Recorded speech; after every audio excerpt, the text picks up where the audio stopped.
What happened on this day, August 30th, in history? 1999 people in East Timor vote in a referendum.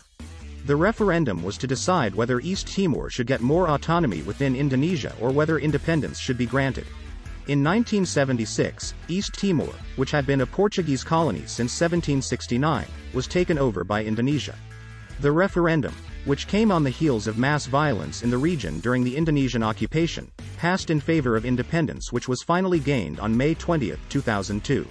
1991 Azerbaijan declares its independence. The Central Asian country had been a part of the Soviet Union since 1920.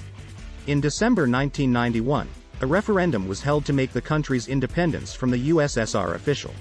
1983 Guion Stuart Bluford is launched into space. Bluford, a fighter pilot for the U.S. Air Force and part of the crew of STS-8, the third flight of NASA's Space Shuttle Challenger, was the first African-American to go into space. 1967 First African-American justice is appointed to the U.S. Supreme Court. The United States Senate confirmed Thurgood Marshall to the country's highest court of justice. Marshall was also the first African-American to have held the post of Solicitor General of the United States. 1963 telephone hotline between Washington, D.C. and Moscow is established.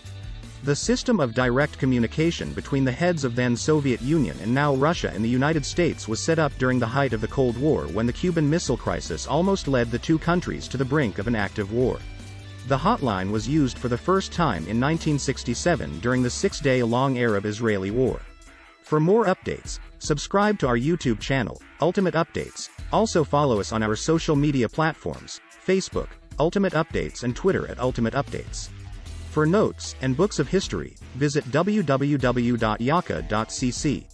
See you in the next update highlights of today in history.